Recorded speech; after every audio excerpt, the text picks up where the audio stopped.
Alors, je ne sais pas si on va bien commencer cette interview parce qu'on a fait plein de tests.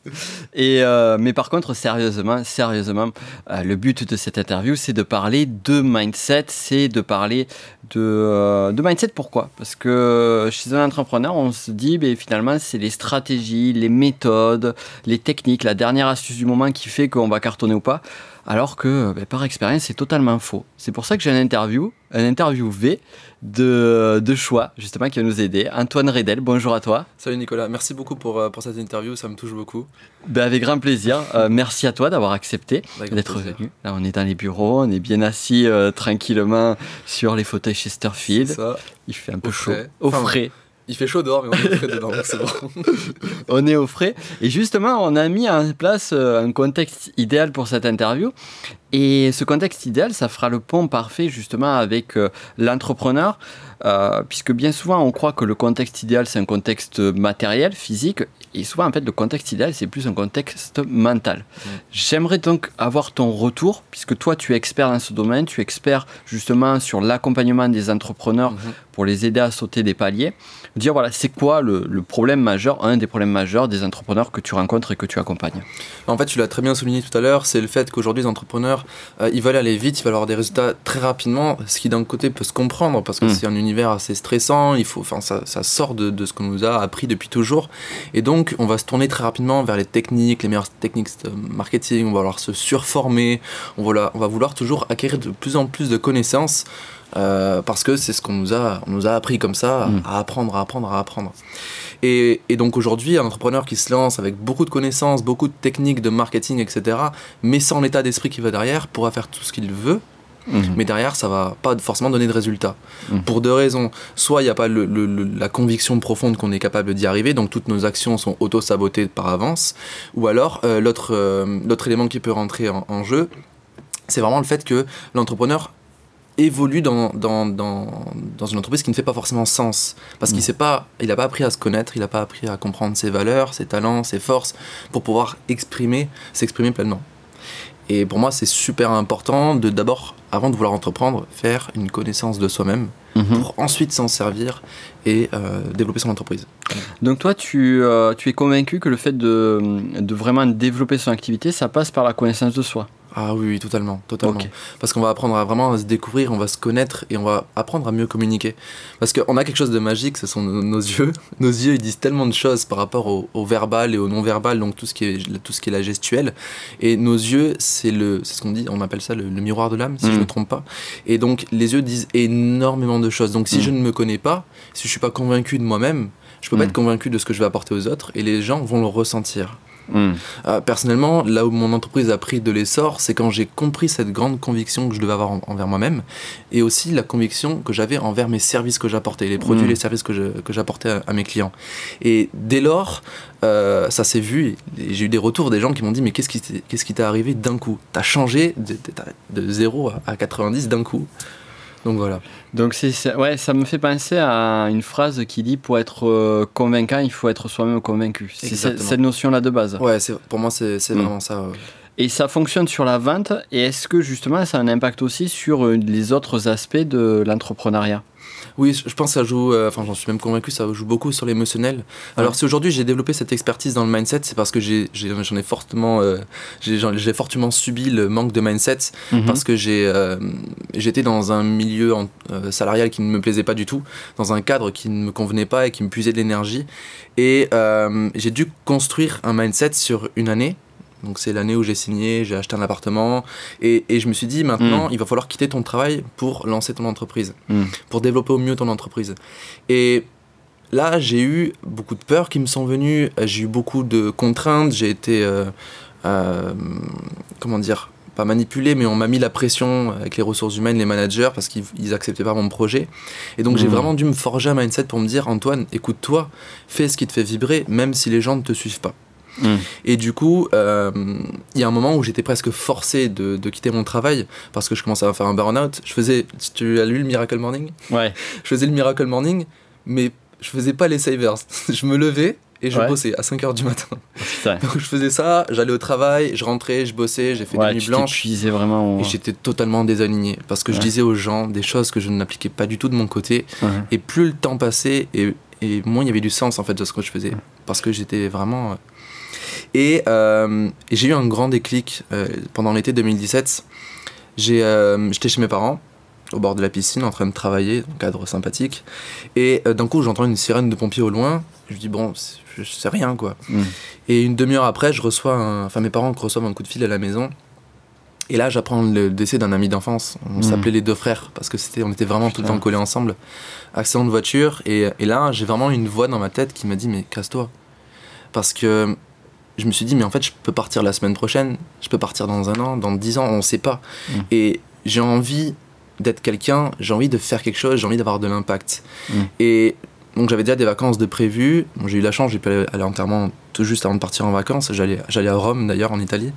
Et là, j'ai vraiment pris cette décision de me dire je quitte mon travail. Et je suis arrivé le lundi au travail et je leur ai dit, alors j'ai pris une semaine à vraiment prendre cette énergie-là, mais le vendredi, je leur ai dit écoutez, je ne viendrai pas lundi, je pars. Et je pense que si j'avais pris cette décision 6 mois avant, sans être vraiment convaincu que je pouvais y arriver, ça aurait été une erreur. Et là, j'ai commencé à comprendre l'intérêt et la puissance du mindset. Tout ça, après, il y a une histoire qui s'en est suivie. 2 mois après, j'étais à moins de 2000 € sur mon compte, j'avais un prêt à rembourser, j'avais aucun client, j'avais pas d'argent de côté.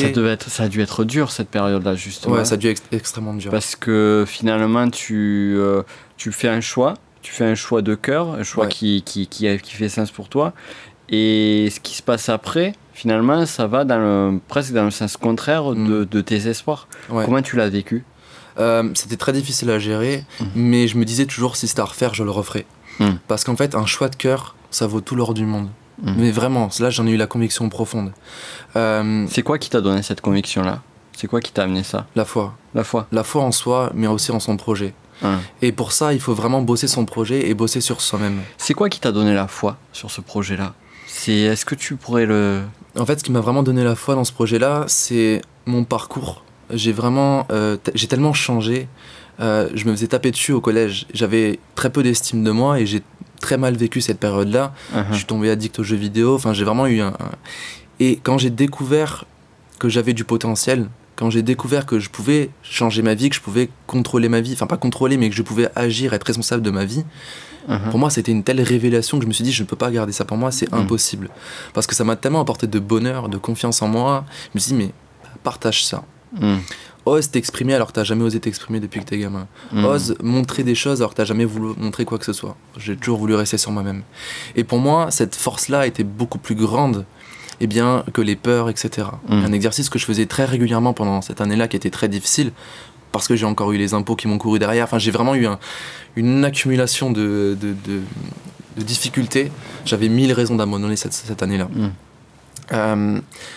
Ce que je faisais, c'est que je fermais les yeux et je m'imaginais sur mon lit de mort, à 90 ans, enfin bref, peu importe. Et j'imaginais ma vie réussie en fonction de ma vision, de mon pourquoi, toutes ces personnes que j'avais pu aider. Et je me dis, ok, repense à ce moment-là qui est difficile. Est-ce que ça en valait la peine de mettre ton énergie négative? Et la réponse, ça a toujours été non. C'était il y a quelque chose de beaucoup plus grand. Et donc c'est vraiment la foi qui est quelque chose de plus grand, la foi en soi-même. Et donc j'ai appris à développer mon mindset par rapport à ça. Voilà. D'accord, ouais, d'accord. Et ce que j'entends, c'est vraiment que à chaque fois aussi, tu t'avais toujours ou tu te rappelais cette vision-là de le futur. Le futur.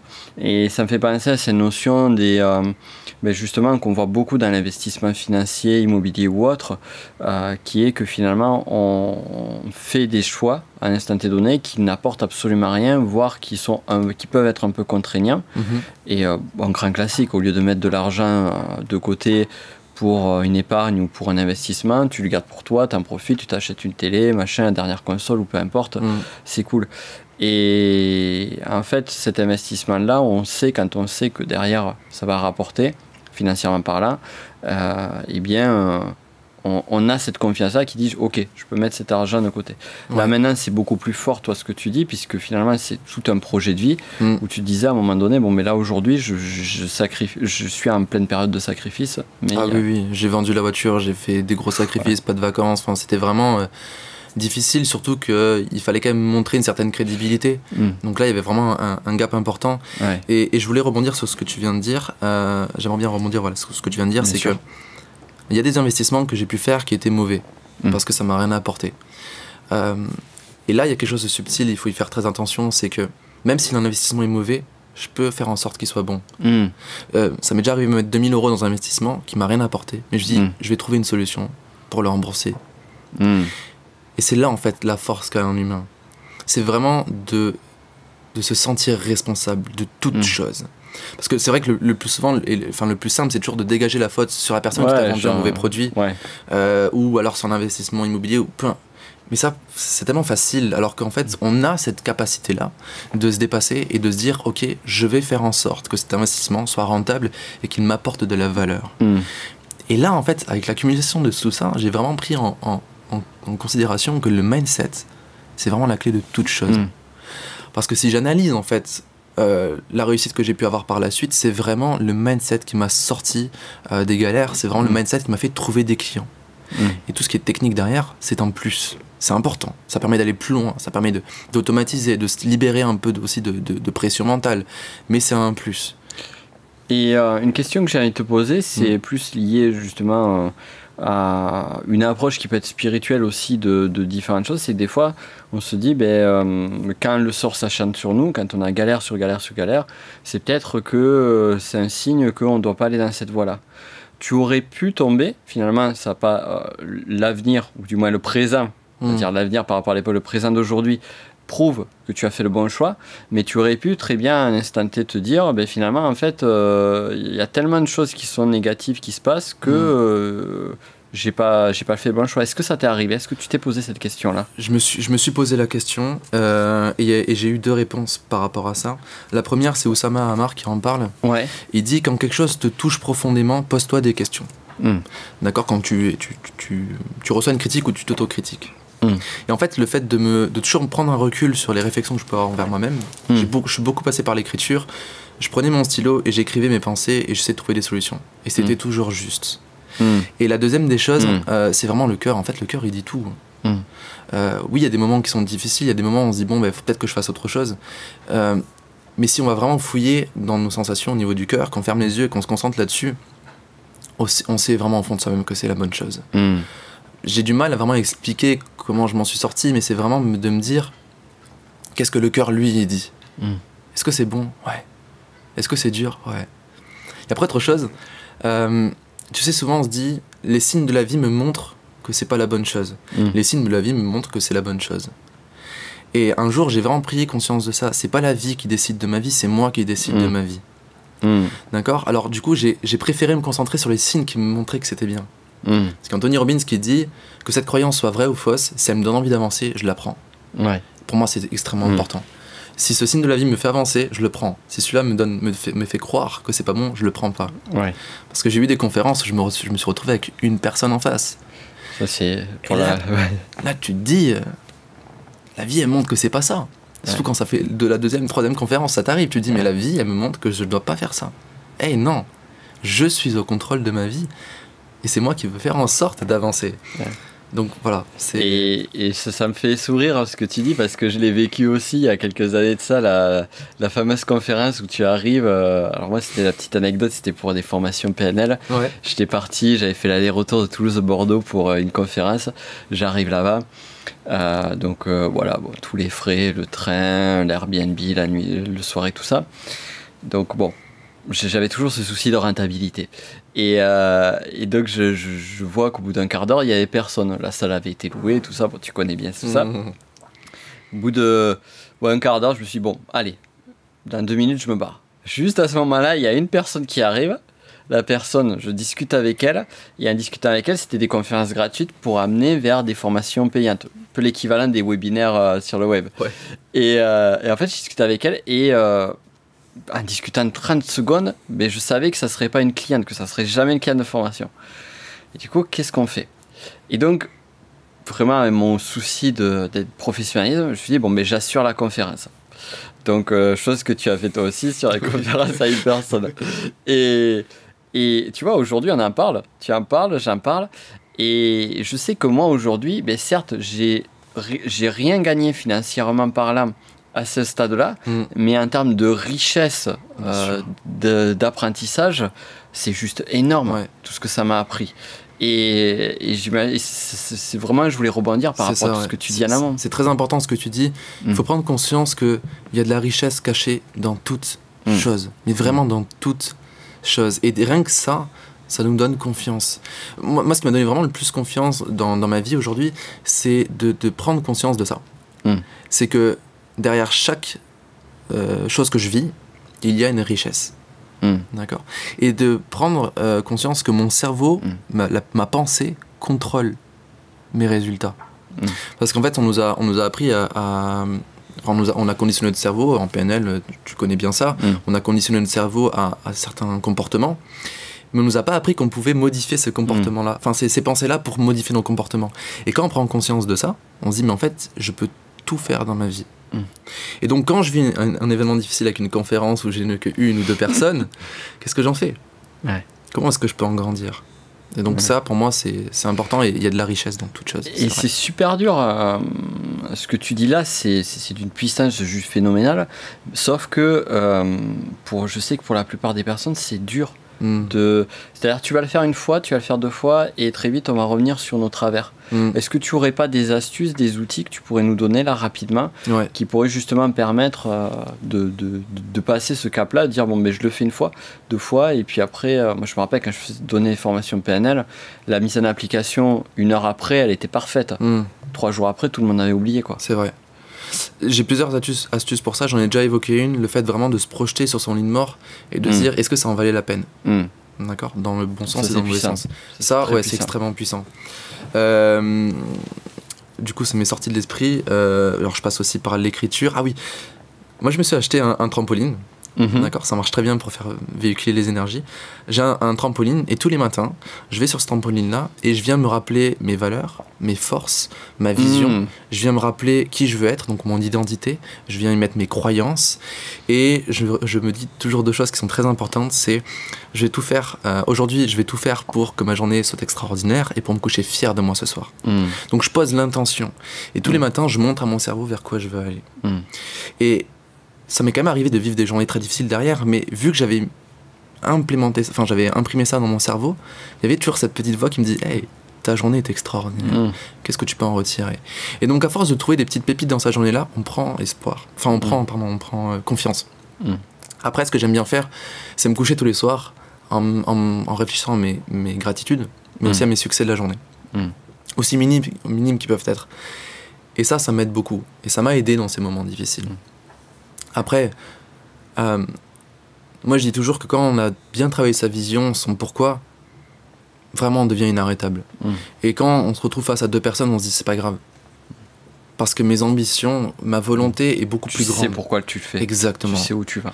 Après, ce qui peut être intéressant de faire aussi, c'est de se créer un conseil mental avec ses mentors. Donc des fois je peux me dire, ce mentor-là, qu'est-ce qu'il ferait à ma place ? Il s'en ficherait complètement. Parce qu'il sait qu'il y a toujours quelque chose de plus grand. Ok, maintenant, lui, qu'est-ce qu'il dirait ? Donc c'est bien de se trouver des mentors, un qui est très très à terre, un qui peut être critique. Il y a Walt Disney qui utilise la méthode Disney, d'accord, qui est très puissante. Donc vraiment, avoir dans sa tête le critique, le rêveur et le réaliste, si je me trompe pas. C'est ça. Voilà. C'est ça. Qu'est-ce que dirait le rêveur, qu'est-ce que dirait le réaliste et que dirait le critique. Et vraiment, trouver des solutions comme ça.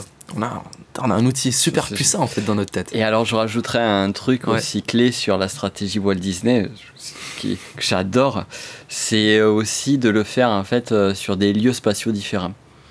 Pour faire des ancrages, c'est-à-dire que la partie rêveur, déjà commencer par la partie rêveur, tu te mets dans un endroit, tu fais le rêve à fond, et après tu vas dans un autre endroit, tu fais le réalisateur. Donc réalisateur, pour celles et ceux qui connaissent pas sur le podcast, vous allez voir, c'est assez simple, il y a plein de subtilités, mais le principe est simple, c'est d'abord on rêve, et on rêve open bar, no limit. Ça c'est génial, mais vraiment no limit. Et le et si j'avais une baguette magique, et si tout est possible, c'est hyper fort. Et c'est bien aussi de le faire, moi j'aime bien ça, tu vois, le rêveur, le faire généralement à l'extérieur.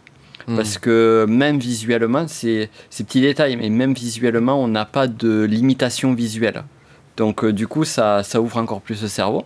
Après, faire le réalisateur, donc concrètement, à court terme, comment je mets en place le rêve, mais vraiment à court terme, pratico-pratique, et le fameux critique qui va voir justement qu'est-ce qui a modifié, qu'est-ce qui est... en fait, quelles sont les contraintes qu'il peut y avoir et qu'est-ce qu'on peut changer, modifier, est-ce que ça fait du sens, qui finalement réconcilie un petit peu le rêveur et le réalisateur.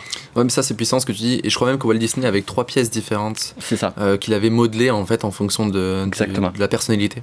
Exactement. Et c'est bien ce que tu dis par rapport à l'extérieur, parce que la nature c'est l'abondance, la nature ne manque de rien. Et quand on se nourrit de cette abondance-là, ben forcément, on est plus créatif. Et puis, c'est quand même notre origine, quoi. Enfin, il faut oser aller dans la nature et s'éveiller à ça, quoi. Ouais.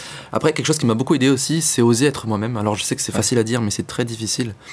Ça a été un constat que j'ai vu dans le milieu du coaching. Il y a une concurrence incroyable. Il y a vraiment beaucoup de monde qui s'est mis. Et aujourd'hui, quand je vois la plupart des coachs qui ont du mal à avancer, c'est parce qu'ils restent très scolaires en fait dans leur enseignement, dans leur formation. Et vraiment oser sortir des cases et créer ses propres méthodes, oser mélanger des méthodes entre elles, enfin vraiment être créatif. Et même dans l'état d'être, parce qu'il y a beaucoup de copier-coller. Il y a beaucoup de copier-coller sur... Et c'est normal finalement, on se dit, bah, tiens, un tel il fait ça, et puis un autre fait ça, finalement je vais faire ça parce que... tu parlais de leadership authentique, est-ce que c'est de ça? Pour moi, c'est le leadership authentique. D'accord. C'est vraiment se connaître, créer sa façon de vivre, enfin sa façon de penser, et l'assumer, et la montrer aux autres. Et alors, là, du coup, me vient une question un petit peu délicate. Moi, j'ai toujours les questions, je suis toujours un peu l'embêteur de service. Vas-y. On va passer au truc chien. Ouais, alors... justement sur cette question-là, je me dis ok, mais si j'essaye d'être authentique, si j'essaye d'être moi-même, si je véhicule ça, eh bien je vais peut-être ne pas utiliser les codes qui marchent aujourd'hui. Admettons que je vois un tel qui dit, par exemple, dans une vidéo, à la fin de sa vidéo, il dit, voilà, pour aller plus loin, allez voir mon dernier programme, ma dernière formation ou autre. Et moi je vais dire non, moi je veux être moi-même, je vais pas faire ça. Et là, ici, effectivement, ça peut être dommageable. Donc, qu'est-ce que tu pourrais recommander à des personnes qui seraient dans le trop authentique, qui t'a réinventé la roue, et en même temps arriver à se dissocier un petit peu des techniques tout en utilisant ce qui marche? Là, je pense qu'il y a 2 points qui sont importants. La première clé, c'est la vulgarisation. Ouais. Donc oui, c'est bien d'être authentique, d'avoir un message fort à faire passer, mais il faut que les gens puissent le comprendre. Il y a des gens formidables. Il y a François Lemay qui parle d'intention, qui parle de méditation, enfin des choses très spirituelles, mais il explique tellement bien qu'on le comprend. Pourtant, il reste authentique. Si vous voulez être authentique dans l'extrême, en fait, aucun extrême n'est bon, mais si vous voulez être authentique dans l'extrême, personne ne le comprendrait, personne ne pourrait le suivre. Et donc, il faut oser se mettre à la place des gens. De toute façon, c'est un leader. C'est je me mets à la place des gens pour les amener à une vision qui est propre à la mienne. Après, la deuxième chose, c'est que ça m'est arrivé, en fait, ce que tu as dit, c'est que j'osais pas vendre à la fin mes produits. Là, en fait, c'est des peurs. C'est-à-dire qu'on n'est pas convaincu de soi-même et de ce qu'on peut apporter. Et être authentique, c'est créer une forte valeur ajoutée dans ses produits, dans ses services. Vraiment oser se démarquer et créer des produits en fonction de qui on est et de se dire... mais en fait, ces produits, les gens doivent les prendre parce que c'est extrêmement puissant. Et là, il y a vraiment un travail à faire sur la conviction en fait, de soi et de ce qu'on apporte. Et pour moi, dans mon histoire, vraiment le moment où j'ai pu hésiter à vendre, c'est quand j'ai été convaincu de moi-même. Et c'est resté authentique. J'ai pas utilisé des techniques marketing qui ne me plaisent pas. Par contre, j'en parlais beaucoup plus naturellement. Voilà. Pour moi, c'est ça. Je sais pas ce que tu en penses. Ça fait pas mal sens. Ça fait très sens ce que tu dis. Et ouais, non, ça répond. Ça répond à ma question. Parce que tu vois, moi aussi, à un moment, je me disais, je suis authentique, mais j'aime pas vendre. Mais pourquoi t'aimes pas vendre, en fait? C'est parce que t'as pas confiance en ton produit. Et donc, tu te sens pas légitime. Ouais. Et puis, la vente, c'est quelque chose de difficile. Alors je devrais pas dire ça parce que c'est une croyance limitante, mais je constate que toutes les personnes que tu le vis toi aussi, toutes les personnes qu'on accompagne, qu'on aide, c'est un des plus gros points noirs. C'est vrai. Alors moi j'étais un très mauvais vendeur. Je ne suis pas forcément encore aujourd'hui le vendeur le plus parfait, mais pour moi la vente c'était une hantise. Et pour moi c'était difficile. Mais en fait, quand on est amoureux de son produit, quand on est amoureux et qu'on vit de sa passion, mais en fait on en parle. C'est apprendre à développer cette croyance, cette conviction. Alors moi j'ai aussi une astuce, tu vois, c'est que par exemple si le produit on peut encore douter, le syndrome de l'imposteur WOD, il y a des personnes qui vont faire des produits exceptionnels et ils vont douter. c'est de faire confiance à la méthode. Je me rappelle, justement, à l'époque, on en revient à quelques années en arrière, quand je donnais des formations PNL. Donc, je les donnais en collaboration avec une école de formation. Et il nous avait dit, le fondateur de cette école nous avait dit quelque chose qui était très brillant. C'est, à un moment donné, si vous doutez de quelque chose, gardez confiance au système. Le système que vous enseignez, il marche. Il a été efficace, il est éprouvé. Donc faites confiance au système. Et souvent, ouais, c'est ça aussi, c'est que finalement, en fait, on va aussi associer son produit à soi. J'ai l'impression que j'ai pas de valeur, donc mon produit a pas de valeur.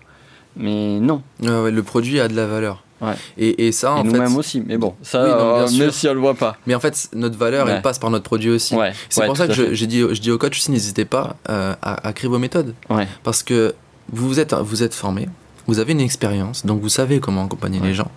Et si tu veux vraiment être convaincu de ton produit, il doit être fait par toi-même. Ouais. Et donc là, forcément, ça allège beaucoup plus. Mais ouais, c'est vrai que c'était un gros problème pour moi la vente au début.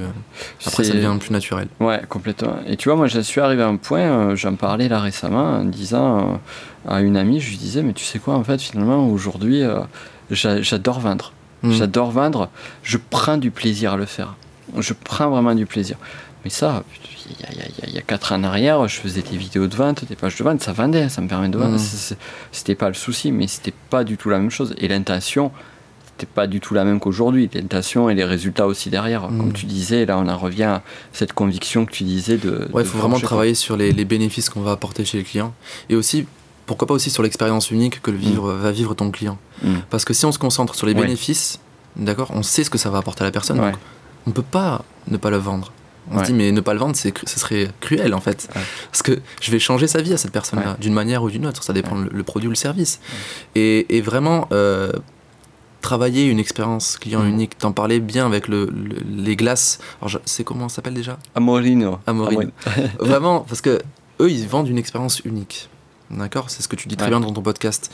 Et aujourd'hui, nous, en tant qu'entrepreneurs, on doit tous travailler sur qu'est-ce qui va rendre l'expérience client unique. Complètement. Parce que il y a une forte concurrence aujourd'hui dans quasiment tous les domaines.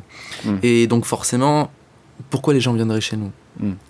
Et si je me concentre sur qu'est-ce qui va faire que la personne va tomber amoureuse de mon produit, mais c'est ça qui va me donner aussi confiance. Complètement.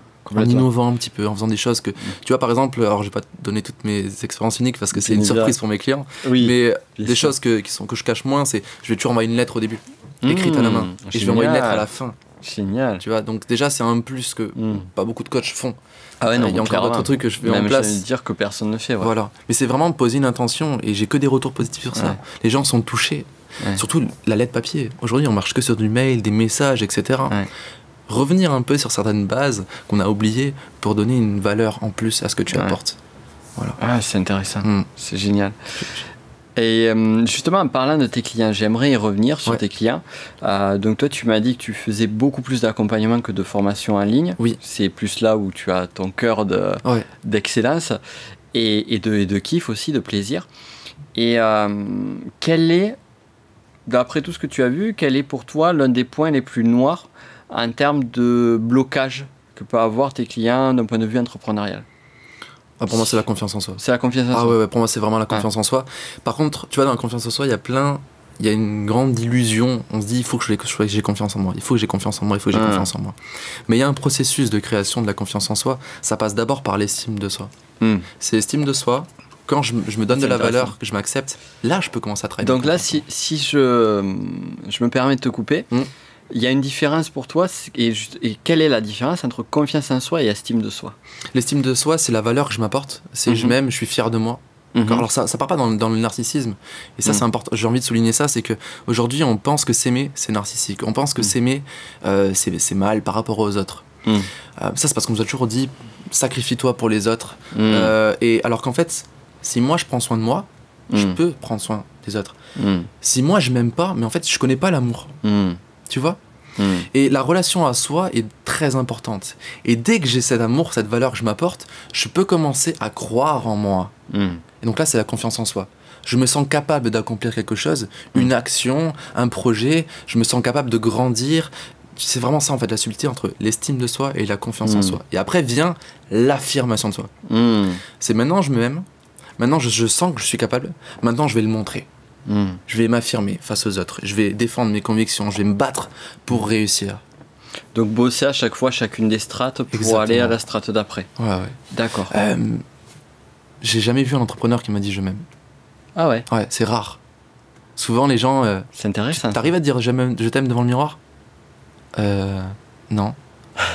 Vas-y, tu vas le faire. Ouais, mais c'est difficile, etc. Oui, je sais. Moi, j'ai pris 2 ans, hein. Mais les premières fois, c'était super dur. Hein. Ouais. J'avais des larmes aux yeux et je me dis, mais je vais être un peu vulgaire, mais parce que c'était les mots que je pensais. Hein. C'était pourquoi tu te dis que tu t'aimes alors que t'es une merde. Moi, c'était ça que j'avais face au miroir. C'est terrible. Et je peux t'assurer que il faut persévérer, en fait. Ouais. Et aujourd'hui, alors, je vais donner un outil qui est très puissant. Il n'y a qu'une technique pour apprendre à s'aimer, c'est de se le dire. Et de l'entretenir. Parce que c'est comme dans un couple, hein. On peut se dire je t'aime, mais il faut se le dire après. Sinon, le couple dépérit. D'accord. Donc, c'est tous les matins, donc je crois qu'on est en monde alpha, donc on est beaucoup plus réceptif à la programmation du cerveau. C'est vraiment je m'aime et je suis fier de moi, droit dans les yeux devant le miroir. Et dans une première étape, c'est déjà bien. Alors, c'est super dur pour certaines personnes, mais j'ai un niveau 2. Next level. Exactement, un niveau extrêmement puissant pour travailler en fait cet amour de soi, c'est de le faire sans vêtements. Ah ouais. Et ouais, parce qu'en fait, on met un masque vestimentaire. C'est intéressant. Tu sais, je sais pas toi, mais quand t'es habillé en survêt ou en pyjama, t'as pas du tout le même comportement que quand t'es habillé en costard ou en tailleur pour les femmes. Notre comportement change. Tout à fait. Et si tous les matins, je me mets devant le miroir, bien habillé, je m'aime, je suis fier de moi, tu vois, mais en fait, t'aimes quoi? Ouais. T'aimes le masque vestimentaire, t'aimes pas toi. Ah, c'est très pertinent. Ouais. Alors que si je m'aime tel que je suis dans mon corps, que je ne pourrai jamais, on peut pas changer de corps jusqu'à preuve du contraire. Mais là, je vais développer un vrai amour de moi. Et peu importe la situation dans laquelle je serai, je m'aimerai, je serai fier de moi. C'est puissant ça. Ouais. C'est puissant. Je connaissais pas. C'est super puissant. Je sais pas du tout d'où j'ai eu l'idée. Si ça a été quelque chose que j'ai entendu. Ça a été inspiré. Ouais. Moi, ça m'a. Par ta meilleure version de toi. Exact. Non, mais des fois, je pense qu'on capte des informations sans en prendre conscience. Donc, je ne sais pas d'où est-ce que j'ai entendu ça ou en tout cas, c'est hyper puissant. C'est très puissant. Par contre, il faut d'abord peut-être commencer à s'aimer droit dans les yeux, habillé, parce que ça peut être trop pour une personne de tout de suite se mettre nu devant le miroir et se dire je m'aime et je suis fier. Est-ce que peut-être commencer par dire je m'apprécie, puis après je m'aime, et puis après le... C'est une très bonne idée, tu vois, ça j'y ai jamais pensé. Peut-être je pense surtout à des personnes qui ont une estime de soi, enfin vraiment un gros manque de confiance en soi. Et ou peut-être même encore avant, si c'est trop dur même de dire ça, c'est de passer par l'écriture. Tous les soirs, j'écris un truc comme où est-ce qu'est ma valeur. Si tous les soirs je réponds à cette question, je pense qu'au fur et à mesure on peut commencer à gagner en estime de soi. Donc quand on a cette estime de soi forte, bien la confiance en soi va venir naturellement. Parce que vu que j'ai de la valeur, c'est comme un diamant en fait, il a tellement de valeur qu'on n'a pas de mal à le vendre. Et sa valeur elle est inchangeable. Tu peux cracher sur un diamant, tu peux le mettre dans la boue, tu peux le mettre n'importe où, dans les endroits les plus dégueulasses possibles. Le diamant reste un diamant. Et il faut en fait forger ce diamant en nous et l'entretenir pour qu'ensuite on puisse se sentir capable d'agir en fonction. Excellent. Voilà. Excellent. Donc moi voilà, j'axe vraiment beaucoup mon travail sur la confiance en soi de l'entrepreneur. Vraiment là-dessus. Parce que quand un entrepreneur est convaincu, il est convaincant. Pardon. Voilà. Complètement. Cool. Et du coup, je vais en venir à la question. Tu la connais puisque tu suis le podcast. La fameuse question finale. C'est quelle est ta pire galère ou une de tes pires galères et qu'est-ce que tu en as tiré? Qu'est-ce que j'en ai tiré? D'accord, j'ai cru qu'est-ce que tu l'as tiré. Ma pire galère. Je commençais à faire du développement personnel tout doucement, donc je commençais à prendre conscience du potentiel qu'on avait. Et j'étais avec une fille, ça se passait très très bien. Alors, j'avais pas encore 18 ans, je crois. Enfin bref, ça n'a pas d'importance. Si, j'avais... Bon, bref. Donc j'étais encore dans mes études et ça se passait merveilleusement bien, mais je ne m'aimais pas encore. C'était très éphémère. C'est comme si une légère couche de glace qui se formait sur de l'eau, très fragile encore. Et la veille d'un départ en vacances, en amoureux, j'allais lui faire visiter l'Alsace, ma famille, les endroits où j'ai passé mon enfance. Enfin vraiment, On avait préparé un truc aux petits oignons. Et la veille où on part en vacances, j'apprends qu'elle est allée voir ailleurs 2 fois. Oh putain. La veille, hein, c'était 23h quand je l'ai appris. Et on partait le matin à 7h. Et là, vraiment, une descente aux enfers. Mais alors, un truc incroyable. Je crois que j'ai pas parlé pendant 1 heure, j'arrivais pas, c'était trop. Et en fait, c'est passé des choses après, et j'ai été en même temps en colocation avec des amis du lycée.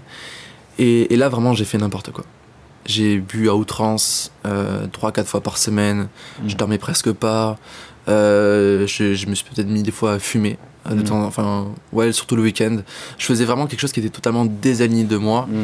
Genre un peu autodestruction. Exactement. Je rentrais avec des filles et je me disais, mais c'est pas toi. Mais je le ressentais tous les matins en me levant, je me disais, mais qu'est-ce que tu fais Et j'avais vraiment un désalignement, mais total, et ça a été très très dur à gérer. Et comment je m'en suis sorti ? C'est qu'au bout d'un moment, ça a été 2-3 mois. Après, ça n'a pas duré très longtemps, hein, parce que je rebondis quand même assez rapidement. Je me suis vu devant le miroir un dimanche matin avec des cernes jusqu'aux lèvres, tu sais, tellement que j'étais super cerne. Ouais, j'avais fait une grosse soirée, j'étais vraiment très très mal. Et là, je me suis regardé droit dans les yeux. C'est là que les yeux, c'est très puissant. Ouais. Et là, je dis, mais t'es pas heureux. Est-ce que tu penses pouvoir continuer comme ça Et pour moi, c'était catégorique, c'était non. Et maintenant, juste après, je me suis posé une question, est-ce que t'es prêt à tout pour changer Mais vraiment à tout. Parce que, et là, je me suis parlé franchement, je me suis dit, mais il faut arrêter de faire la victime. Sois responsable. Et là, j'ai décidé de changer ma vie, et ma vie a changé après ça. J'ai commencé à écrire, j'ai commencé à faire du sport, faire plus de sport. J'ai toujours été sportif, mais j'en faisais plus. J'ai appris à rêver, à me dire que c'était possible et qu'on pouvait faire beaucoup plus que ce qu'on pensait. Donc pour moi, ça a été un des plus gros coups durs. Ouais. Et récemment, j'en ai eu un autre. J'ai investi beaucoup, des milliers d'euros là, sur moi-même et sur mon projet. Et j'avais presque le double qui devait rentrer en accompagnement. Et je sais pas, circonstance sur circonstance, tout s'est annulé. Et du coup, je me suis retrouvé vraiment, waouh, comment je vais faire ? Et comment je m'en suis sorti ? C'est que j'ai vraiment appris à me dire, à renforcer en fait cette conviction que tout est bon. Que tout n'est que bon process. Et pour ça, j'applique quelque chose de très fort. Il n'y a pas de problème, il n'y a que des stars. Je sais pas si tu connais. Non. Les stars. C'est quoi les stars ? C'est les situations temporaires à résoudre. Ah oui, tu m'en as parlé. Ouais, je crois que j'en avais parlé. Ouais. Et j'adore ça. Il y a quelques jours, ouais. Parce que c'est une situation temporaire. C'est plus un problème. Un problème, c'est j'ai plus de clients, je vais perdre de l'argent, je vais couler ma boîte, je vais aller à la rue. Et on a tendance à se créer des chemins catastrophiques. Et déjà, quand je dis situation temporaire, c'est ça va. Par contre, il y a le à résoudre. Et donc, à chaque fois que je suis face à une situation, je sors mon journal. J'écris comment tu peux t'en sortir. D'abord, je me plains, je me vide la tête.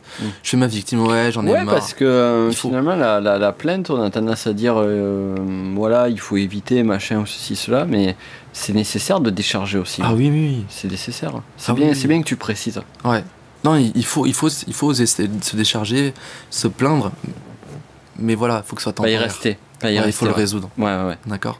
Il faut vraiment le résoudre. Et garder, ce que j'aime bien sur tout ce que tu dis depuis le départ, c'est aussi un des points clés qu'il faut vraiment retenir de cette interview, un parmi tant d'autres, c'est de retrouver sa propre responsabilité. Ouais, pour moi c'est clair. Alors, je dis pas, on est responsable de tous les résultats qu'on a.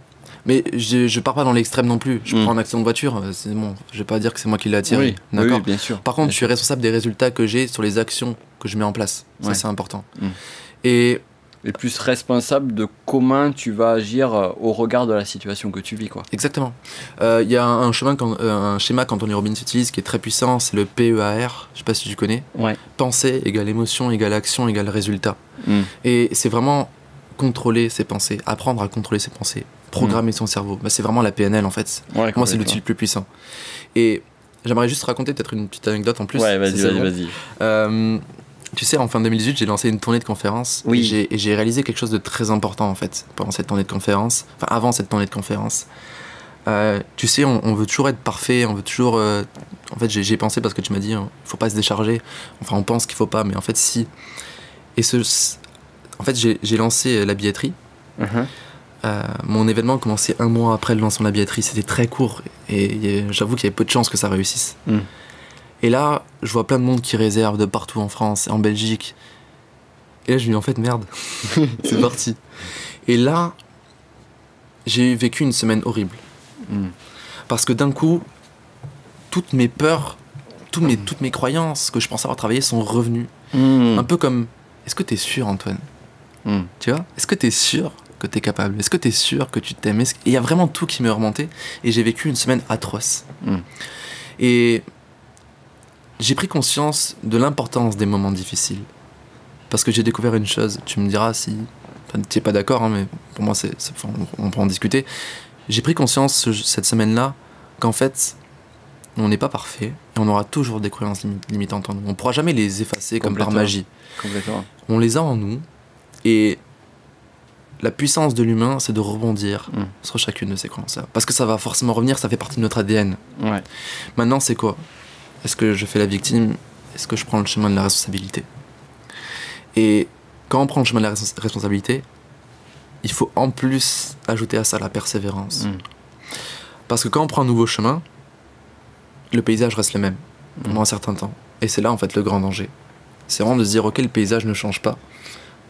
Par exemple, ça fait 2 semaines que je suis à poil devant mon miroir à répéter je m'aime et je suis fier de moi, comme Antoine l'a dit, ça marche pas, c'est que des bêtises. En fait c'est normal. Il faut que le processus se fasse. Le paysage changera au fur et à mesure. Cette notion, on en revient à cette notion d'investissement. C'est ça. C'est au début, tu vois rien. Exactement, ouais. Et c'est après, au bout d'un moment, tu dis ah ouais, quand même. Et des fois, c'est 1 an ou 2 après que tu te dis mais ah ouais, en fait, ça m'a vachement aidé. Et donc voilà, vraiment prendre conscience que n'importe quel moment difficile qu'on vit, il y a un trésor caché derrière ça. Et d'accepter qu'on vive des moments difficiles. Complètement. Voilà, c'est eux qui nous font grandir, quoi. Bah merci. Avec grand plaisir, merci. Merci pour tous ces conseils. Où est-ce qu'on te retrouve? Alors sur les réseaux sociaux. Il suffit juste de taper Antoine Redel sur YouTube, sur Instagram ou Facebook ou sur Google pour mon site web. Ou en regardant les liens dans la description. Exactement. Donc voilà.